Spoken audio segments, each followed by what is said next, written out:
Navita Thompson in for Donna Bush with your CIG Television News Brief on this Tuesday evening. The Ministry of Gender Affairs is inviting the public to participate in the Silent Witness March tomorrow, Wednesday, November 27th. The march begins at 3:30 p.m. at the Old Government Administration Building or Glass House along Elgin Avenue in Georgetown and finishes at Constitution Hall. Now in its 24th year, the Silent Witness March aims to raise awareness against domestic abuse. The free event is open to all members of the public. The march is part of the annual 16 Days of Activism against Gender-Based Violence, which commenced yesterday, November 25th, and runs through to the 10th of December. Ms. Carleen Bramwell, Senior Policy Analyst of the Gender Affairs Unit, spoke with CIG TV. The Gender Affairs Unit is proud to support the 16 Days of Activism against Gender-Based Violence in the Cayman Islands. Gender-based violence is not a woman's issue.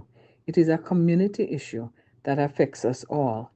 The more we condemn abusive behavior or acts of violence against a person or group, along with raising awareness of these crimes and their devastating impact on families and communities, the closer we will come to creating a society where every individual is treated with dignity and respect. This year's theme is There is No Excuse, Unite to End GBV. And I hope that individuals, companies, and community groups will take this opportunity to reflect on their experiences and practices, better understand the causes and impacts of gender-based violence, and consequently take action to eliminate it. Now in its 21st year in the Cayman Islands, the 16-day global campaign raises crucial awareness of gender-based violence through a series of community activities. The signature color of the campaign is orange. As a bright and optimistic color, orange represents vibrance and a future free from violence against women and girls. According to research by the UN globally, nearly 1 in 3 women experience violence in their lifetime. Last year in the Cayman Islands, the Royal Cayman Islands Police Service reported 399 domestic violence crimes, a 6% increase from the previous year, which indicates why the campaign is so important. However, domestic violence is only one category of gender-based violence. The increase in awareness, community support, and ultimately the reporting of crimes helps to bring the issue to the surface where the police, RCIPS, protective services, and the multi-agency safeguarding hub can intervene. As part of the 16 Days of Activism, the Family Resource Center initiative, the Clothesline Project, returns again this year. The initiative was devised as a creative and healing space to help people face the brutal reality of personal violence against women in the community. The project brings together survivors of all forms of violence or supporters of victims, survivors, to design T-shirts as a testament to their experience. These personal expressions are then hung on a clothesline for public display to air the issues of violence in our homes and communities. The T-shirts will be displayed in public community spaces such as hospitals and health centers during the 16 days. In other news, yesterday we brought you details on the MRCU's efforts to combat an increase in vector-borne illnesses. It turns out those efforts are part of a larger coordinated attempt through the region. The Caribbean Public Health Agency, or CARPA, in partnership with the Cayman Islands Government, the UK Health Security Agency, and the Pan American Health Organization, hosted a regional vector-borne disease workshop entitled Networking for Improved Responsiveness. The workshop was hosted here in Grand Cayman last week from November 19 to 21. The event brought together representatives from more than 15 Caribbean nations to address the urgent threat of vector-borne diseases.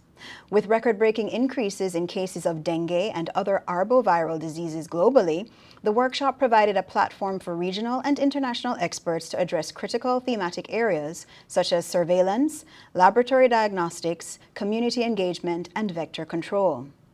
Health Minister Honorable Dwayne Seymour, who gave an address during the workshops, emphasized the need for collective action, stating that vector-borne illnesses are among the most pressing public health challenges of our times. How do we meet this challenge? The answer lies in collaboration.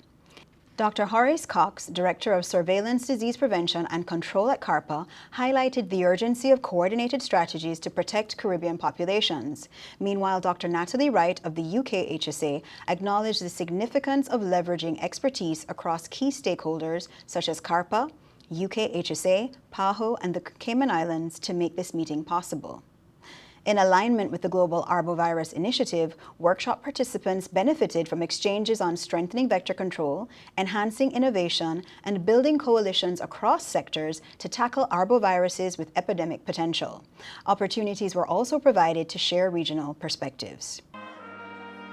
Turning now to the Civil Service College, where 118 civil servants received varying certificates and awards for having completed their ILM leadership and management courses on Friday, November 22nd. The internationally recognized City and Guild certification program saw 27 persons receiving their ILM Aspire Award Level 2, 55 persons receiving the ILM Level 3 certificate, 14 individuals receiving the Level 5 certificate, and 6 persons receiving a Level 3 certificate in effective coaching. An additional 16 persons received a Level 4 diploma in business and professional administration. 4 students completed the CSC bachelor's degree in public administration through sponsorship, having successfully completed their associate's degree in public administration through the CSC. In addition, a cohort of 9 students completed their ILM Aspire Award in Cayman Brac and had their certificate presentation in October.